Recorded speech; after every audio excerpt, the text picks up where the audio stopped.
Hello, everybody, and welcome to my channel Learn with Piyush.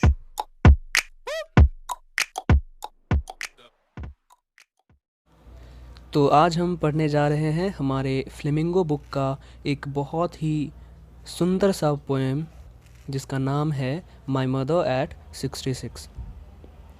तो ये poem लिखा गया है कमला दास के द्वारा और ये एक बहुत ही ब्यूटीफुली रिटन पोएम में से एक है।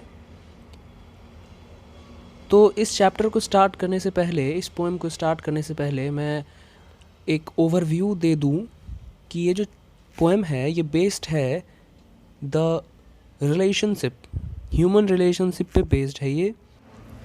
तो इस पोएम को पढ़ने के बाद हमें ये पता चलेगा कि एक जो डर होता है, फियर होता है अपनों को खोने का, क्योंकि एक यूनिवर्सल ट्रूथ है कि जो आया है वो जाएगा। कोई यहाँ पे परमानेंटली रहने के लिए नहीं आया है, यहाँ मतलब इस पृथ्वी पे, पृथ्वी लोक पे। तो वो जो एक स्थिति, वो एक स्टेज आती है जब हमारे अपने जाने के स्टेज में होते हैं, ओल्ड एज में होते हैं, तो उस टाइम पे हमारी जो मानसिक स्थिति होती है वो कैसी होती है वो हमें जानने को मिलेगा इस चैप्टर को, इस पोएम को पढ़ने के बाद। तो आओ हम इस पोएम को पढ़ते हैं, लेकिन उससे पहले मैं तुम्हें इसकी जो पोइट हैं कमला दास, उनके बारे में एक ब्रीफ डिस्क्रिप्शन दे दूं। इनकी जो पोइट हैं कमला दास, वो 1934 में मालाबार, जो कि केरला में एक जगह है, वहाँ पे उनका जन्म हुआ था और वो इंडिया की फोरमोस्ट पोइट्स के तौर पे जानी जाती हैं। फोरमोस्ट का मतलब होता है बहुत ही नामी गामी, पॉपुलर, जिनको बहुत लोग जानते थे। यानी कि कमला दास इंडिया की एक बहुत ही नामी गामी पोएटेस रह चुकी हैं और कमला दास ने बहुत सारे नॉवेल्स, बहुत सारे शॉर्ट स्टोरीज़ इंग्लिश में पब्लिश किए हैं। मतलब उन्होंने लेखन के क्षेत्र में अपना बहुत नाम कमाया है और वो एक बहुत ही सेंसिटिव राइटर हैं, जो कि बहुत ही सेंसिटिव जो टॉपिक्स होते हैं उनको कवर करती हैं। जैसे कि आपके सामने ये जो पोएम है माय मदर एट 66, ये भी एक बहुत ही सेंसिटिव पोएम है। ये पोएम पढ़ने के बाद आप इस पोएम से खुद को बहुत रिलेट कर पाएंगे। ये एक ऐसा पोएम है और ये जो पोएम है वो ह्यूमन रिलेशनशिप्स के ऊपर बेस्ड है, जैसा कि मैंने पहले ही बताया। लास्ट लाइन यहाँ पे जो आप अबाउट द पोएट में आप देखेंगे, she is a sensitive writer who captures the complex subtleties of human relationships in lyrical idiom. Lyrical idiom means होता है बहुत ही प्यारे तरीके से, मतलब वो सेंसिटिव टॉपिक्स को बहुत ही प्यारे तरीके से डील करती हैं, और जिसका एक एग्जाम्पल है माई मदर एट 66। तो आओ अब हम सीधे चैप्टर पे आते हैं, पोएम पे आते हैं। बिफोर यू रीड, अब यहाँ पे जो मैंने बहुत सारे जो भी चैप्टर्स मैंने अब तक पढ़ाए हैं उसमें एक बहुत ही जनरल क्वेश्चन पूछा जाता है हमें, और नॉर्मली हम क्या करते हैं, इसे इग्नोर कर देते हैं। एज ए स्टूडेंट हम इसे इग्नोर करते हैं। क्यों? क्योंकि ये एग्ज़ाम में नहीं आ रहा है। सबसे पहली बात ये है कि ये जो एक थॉट होता है नॉर्मली हर स्टूडेंट्स के मन में कि हमें एग्ज़ाम के लिए पढ़ना है, नहीं, ऐसा मत सोचो। ये सोचो कि इस चैप्टर से, इस पोएम जो भी आप सामने पढ़ रहे हैं, जो भी कुछ पढ़ रहे हो, उससे तुम क्या लर्न कर सकते हो जो कि लाइफ टाइम तुम्हारे साथ रहे। हमेशा ये थिंकिंग लेके चलो, बहुत मज़ा आएगा पढ़ने में। तब जाके तुम्हें लगेगा कि कहीं ना कहीं पढ़ाई एक बहुत ही इंटरेस्टिंग चीज़ है, बोरिंग बिल्कुल ही नहीं है। तो अब इसमें एक क्वेश्चन पूछ रहा है कि before you read, ageing is a natural process. Ageing मतलब आपका जो उम्र, किसी भी व्यक्ति का जो उम्र ढलता है, वो एक नेचुरल प्रोसेस है, हम सब जानते हैं। तो अब पूछ रहा है कि have you ever thought what our elderly parents expect from us. कि क्या तुमने कभी सोचा है कि हमसे जो बड़े हैं, मतलब हमारे गार्जियन जैसे दादा दादी, नाना नानी, वो हमसे क्या एक्सपेक्ट करते हैं। मतलब हमसे वो क्या उम्मीद रखते हैं कि हम अपनी लाइफ में क्या करें, हम उनके लिए क्या करें, हम कैसा इंसान बने। क्या तुमने कभी इस बारे में सोचा है? और मैं ये चीज़ बहुत दावे के साथ कह सकता हूँ कि बहुत सारे बच्चे, ऑलमोस्ट 90% बच्चे इस चीज़ पे ध्यान ही नहीं देते। हाँ, उनका एक लगाव होता है, सब कुछ होता है, बट एक जो एथिकल वाइज कह लो, चाहे हम नॉर्मली जो हमें सोचना चाहिए कि हमें अपने दादा दादी का भी ख्याल रखना चाहिए, रखते हैं सब, लेकिन इस टाइप से जो ये क्वेश्चन पूछ रहा है कि आपसे क्या उम्मीद रखते हैं वो, कि आप क्या करें बड़े होके, क्या बने, उसके बारे में कोई नहीं सोचता, वो तुम्हें भी पता है।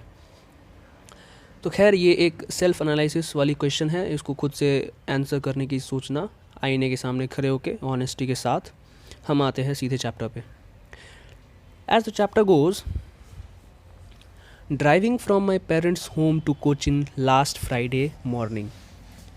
यहाँ पे ये जितनी भी कहानी, ये जितनी भी बातें बताई जा रही हैं, वो कमला दास खुद बता रही हैं कि driving from my parents home मतलब अपने पेरेंट्स के होम, जो उनके माता पिता का घर था, वो वहाँ से ड्राइव कर रही हैं कोचिन लास्ट फ्राइडे। कोचिन तुम्हें पता होगा, साउथ में एक जगह है। लास्ट फ्राइडे, यहाँ पे लास्ट फ्राइडे मॉर्निंग, ठीक है। ये क्वेश्चन आ सकता है बोर्ड्स में 1 मार्कर में कि कब वो लोग ट्रैवल कर रहे थे, तो उसमें हम यही लिखेंगे last Friday morning. I saw my mother beside me. अब वो लोग एक कार से ट्रैवल कर रहे थे जिसमें कि उनकी जो माता थी, उनकी जो माँ थी, वो उनके बगल में बैठी हुई थी। वो एक कार से ट्रैवल कर रहे थे। ये एक कार बना दिया मैंने। तो वो दोनों एक कार से ट्रैवल कर रही थी जिसमें कि यहाँ अगर कमला दास है, तो उनके बगल में ही उनकी माँ बैठी हुई थी। आई होप अच्छी ड्राइंग बनाई है मैंने। तो ऐसे ही मतलब वो लोग कार से कोचिन के लिए ट्रैवल कर रहे थे फ्रॉम हर पेरेंट्स होम, मतलब कमला दास की जो माँ थी उनके घर से वो कोचिन को ट्रैवल कर रहे थे।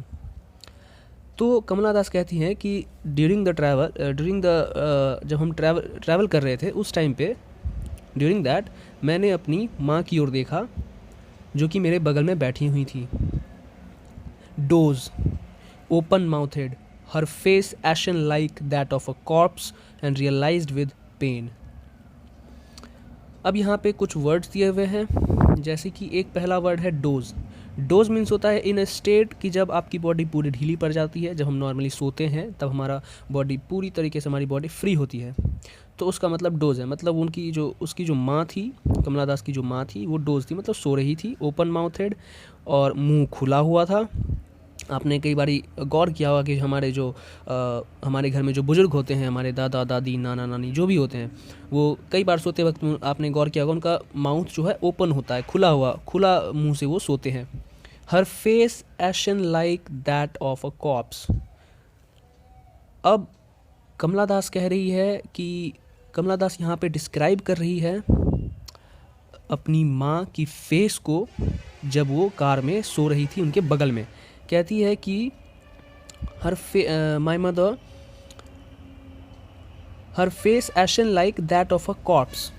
एशन मीन्स होता है, नॉर्मली एशन मीन्स होता है राख, बट यहाँ पे हम इसका मतलब समझते हैं कि हर face ashen like that of a corpse. Corpse means होती है डेड बॉडी, लाश। तो वो कहती है कमला दास कि जब मेरी माँ मेरे बगल में सो रही थी और जब मैंने उनकी ओर देखा, तो मैंने नोटिस किया कि वो डोज हैं, मतलब बिल्कुल ही ढीली पड़ी हुई हैं, ओपन माउथेड, उनका मुंह खुला हुआ है, और उनका जो चेहरा अब एक जो एज होता है उनकी, जो किसी भी एक ओल्ड पीपल को आप देखोगे तो उनका जो चेहरा है वो अलग होता है, झुर्रियाँ पड़ी होती हैं, ढीले हो जाते हैं उनके स्किन्स, क्योंकि वो उस एज में एंटर कर चुके होते हैं। तो वही कमला दास कह रही हैं कि मेरी माँ का जो फेस था, चेहरा था सोने टाइम पे, वो एकदम एक लाश की तरह लग रहा था। And realized with pain that she was as old as she looked. और ये सब देख के जो कमला दास हैं उनको बहुत दुख होता है कि मेरी माँ अब एक ऐसे एज में आ चुकी है जब वो आज नहीं तो कल, कल नहीं तो परसों, कभी ना कभी हम सबको, यानी कि मुझे और भी लोगों को छोड़कर चली जाएंगी, स्पेशली मुझे छोड़ के चली जाएंगी। तो ये सोच के कमला दास को बहुत दुख होता है, बहुत तकलीफ़ होती है उन्हें ये सोच के, किसी को भी सोच के होगी। अगर आप ही सोचो कि आपके जो पेरेंट्स हैं, आपके जो माँ बाप हैं, उनके बारे में एज अ डेड बॉडी अगर आप सोचो, I can't even talk about that, बात करनी तो बहुत दूर की बात है। मतलब अगर आप खुद के रिलेटिव्स के बारे में अगर ऐसा सोचो जिससे आप बहुत प्यार करते हैं, तो आप कितने दुखी होगे। उस दुख, उस तकलीफ़ की कोई सीमा नहीं होगी, वो आप भी समझते हैं। तो यहाँ पे वही दुख, वही तकलीफ़ कमला दास को भी हुई उस टाइम पे। That she was as old as she looked, और वो उतनी ही ओल्ड, उतनी ही बूढ़ी लग रही थी जितनी कि वो थी एक्चुअल में। कई बार कितने लोग होते हैं जिनका एज बहुत ज़्यादा होता है बट वो दिखते नहीं हैं, लगते नहीं उतने एज के, और कई बार कितने लोगों की एज कम होती है बट वो बूढ़े दिखते हैं। लेकिन यहाँ पे दोनों ही चीज़ें जो है वो मैच कर रही हैं, एज और जो फिज़िकल अपीयरेंस होता है किसी भी पर्टिकुलर एज का, वो दोनों ही कमला दास की माँ से मैच कर रही है। तो वही कमला दास कह रही हैं कि वो उतनी ही बूढ़ी दिख रही थी जितनी कि वो थी, यानी कि 66 ईयर्स की थी और 66 ईयर्स की ही दिख रही थी। But soon put that thought away, लेकिन अब ये सब सारी चीज़ें सोचते सोचते कमला दास बहुत दुखी हुई, लेकिन कहती हैं but soon put that thought away, लेकिन फिर मैंने वो सोचना बंद कर दिया। And looked out at young trees sprinting, the merry children spilling out of their homes. अब कह रही है, कमला दास कह रही हैं कि उसके बाद मैंने इस बारे में सोचना बंद कर दिया और मैंने बाहर देखना शुरू कर दिया, कार से बाहर जब वो ट्रैवल कर रही थी। Out at young trees sprinting, young trees sprinting का मतलब होता है कि जो बहुत ही ताज़े पेड़ थे, जवान पेड़ थे, वो स्प्रिंटिंग का मतलब होता है दौड़ना। दौड़ना यहाँ पे सेंस है कि मतलब सचमुच में दौड़ नहीं रहे थे। जब वो बाहर देखी तो उनके, अब जैसे आप कहीं पे अगर गाड़ी में बैठे हो तो आपको ऐसा लगा कि मेरे साथ साथ पेड़ भी ट्रैवल कर रहे हैं, तो वही देखती हैं कि जवान ट्रीज़ हैं वहाँ पे जो कि मेरे साथ साथ ट्रैवल कर रहे हैं, मेरे साथ साथ चल फिर रहे हैं, ऐसा लग रहा है। The merry children spilling out of their Holmes, और जो यहाँ पे ये एक बहुत ही इसका एक मतलब जो होता है वो होता है कि एनर्जेटिक और उत्साह से भरे हुए, मतलब बच्चे घर से बाहर निकले थे और खेल रहे थे, सब आपस में झूम रहे थे, बहुत ही उत्साहित थे, एक काइंड ऑफ जॉय था उनके बीच में। तो ये यहाँ पे पोएट ने दर्शाया है। बट यहाँ पे ये जो trees sprinting, the merry children spilling out of their Holmes, यहाँ से ये जो है एक आयरनिक सिचुएशन है कि कार में जो उनकी माँ थी, बूढ़ी माँ थी, जो कि एक ऐसे एज में थी जिनका निधन कभी भी हो सकता था, और एक कार के अंदर एक बहुत ही नेगेटिव सा माहौल था, और ठीक उसके कंट्रास्ट में बाहर की दुनिया में जो कार से जब बाहर देखी पोएट ने, तो वहाँ पे एक बहुत ही पॉजिटिव माहौल था। कैसे पॉजिटिव माहौल था? वो था कि द ट्रीज स्प्रिंटिंग, जो जवान यंग ट्रीज थे वो झूम रहे थे, आपस में चल रहे थे। The merry children spilling out of their Holmes, जो उत्साहित, जो छोटे छोटे बच्चे होते हैं, प्यारे प्यारे बच्चे होते हैं, वो बाहर निकल के खेल रहे थे, झूम रहे थे आपस में। तो एक बहुत ही पॉजिटिव सा माहौल बाहर था, लेकिन उसी के कंट्रास्ट में बहुत ही नेगेटिव माहौल कार के अंदर था। तो ये यहाँ पे एक जो कमला दास ने है, ये एक आयरनिक सिचुएशन दिखाया है यहाँ पे। But after the airports security check, अब ये लोग कहाँ पहुँच गए? एयरपोर्ट पे। तो अब कमला दास कहती हैं कि but after the airports security check, लेकिन जब मैंने एयरपोर्ट की सिक्योरिटी चेक, जब आप एयरपोर्ट पे जाते हैं तो आपकी सिक्योरिटी चेक होती है, जैसे आपकी आईडी प्रूफ एंड ऑल सब कुछ। तो वो जब चेक करवा लेने के बाद standing a few yards away, और जब सिक्योरिटी चेक कराने के लिए वो फ्यू यार्ड्स आगे गई थी, कुछ दूर गई थी, अवे खड़ी थी, I looked again at her. अब एट हर यहाँ पे कमला दास की माँ है, जो उनको सी ऑफ करने के लिए वहाँ पे खड़ी थी, बूढ़ी माँ। तो कहती है कि मैंने अपनी माँ की ओर देखा। वैन पेल, अब ये जो यहाँ पे वैन पेल है, इसका मतलब होता है बहुत ही नीरस, बेजान, बिल्कुल ही मुरझाया हुआ, कोई एक्साइटमेंट है ही नहीं, कोई लालिमा ही नहीं है। तो इसका मतलब यहाँ पे ये होता है, और जब आप ये किसी के लिए यूज़ करते हो तो उसका सेंस यही होता है कि उसके फेस पे ना कोई एक्साइटमेंट है, ना कोई एक लालिमा है जो एक जवानी में किसी भी यंग एज में किसी भी आदमी में आप देख सकते हैं, वो नहीं होती है। बिल्कुल मुरझाया, बिल्कुल बेजान सा है। उसको यहाँ पे कमला दास ने कंपेयर किया है लेट विंटर्स मून, मतलब कि सर्दियों की रात में, जब देर रात सर्दियों के मौसम में अगर आप चाँद को देखें तो आपको एक पीलापन चाँद में नज़र आती है, वो लालिमा नहीं होती है। तो ठीक वही उसी मून से कंपेयर किया है यहाँ पे कमला दास ने अपनी माँ की उस फिज़िकल अपीयरेंस के लिए, जिसमें कि बिल्कुल ही लालिमा नहीं थी, बिल्कुल ही एक्साइटमेंट नहीं थी। होगी भी कैसे, उनकी माँ एक ऐसे एज में थी जहाँ पे गुजरना, निधन होना एक बिलीव माना जाता है कि अब वो एज आ चुका है। And felt that old familiar एक माई चाइल्डहुड्स फियर। अब यहाँ पे ये सारी, जब उन्होंने वापस दोबारा अपनी माँ को देखा, उन्होंने देखा कि उनका चेहरा वैन पेल, मतलब बहुत ही मुरझाया हुआ, बहुत ही नीरस, बहुत ही बेजान दिख रहा था। बिल्कुल ही एक जो लेट नाइट विंटर्स मून होती है, पीली पीली पीली काइंड ऑफ दैट, तो उनको वो पुराना जो दर्द होता है वो उनके अंदर जाग उठा। यहाँ पे ओल्ड फेमिलियर एक, मतलब फेमिलियर मतलब वो उनसे फेमिलियर थी, मतलब कि वो परिचित थी उस दर्द से, उस तकलीफ़ से पहले ही। और वो दर्द तकलीफ़ क्या था? माई चाइल्डहुड्स फियर, बचपन का उनका डर। बचपन में हर एक बच्चे को डर होता है कि कहीं वो अपनी माँ से, अपनी मम्मी से, अपनी अम्मा से दूर ना हो जाए। हम सभी को एक ना एक टाइम पे बचपन में ऐसा डर होता है नॉर्मली। जब हम, जैसे कि अब हम कहीं स्कूल जाते हैं या हॉस्टल में अगर हमें डाल देने का अगर कई बार बात भी हो, तो हमें सबसे पहले दिमाग में आता है कि मम्मी मैं नहीं जाऊंगा, मैं आपके बिना नहीं रहूँगा। ये बात नॉर्मली हर बच्चा अपनी माँ को कहता है। तो वो जो एक फ़ियर होता है अपनी माँ से दूर जाने का, वो फ़ियर अभी इस टाइम पे पोएट को लग रहा है, वो डर लग रहा है, वो दुख, वो तकलीफ़ अभी पोएट को, जो यहाँ पे पोएटेस हैं कमला दास, उनको फ़ील हो रहा है। क्यों? क्योंकि वो अब्रॉड जा रही हैं और उन्हें ये बिल्कुल भी अंदाज़ा है, वो बिल्कुल ही कंफर्म नहीं है कि वो जब वापस आएंगी तो वो अपनी माँ से मिल पाएंगी या नहीं मिल पाएंगी, उनकी माँ रहेंगी या नहीं रहेंगी। क्योंकि वो एक ऐसा एज था, नाजुक एज था, जिसमें कि कभी भी निधन हो सकता है।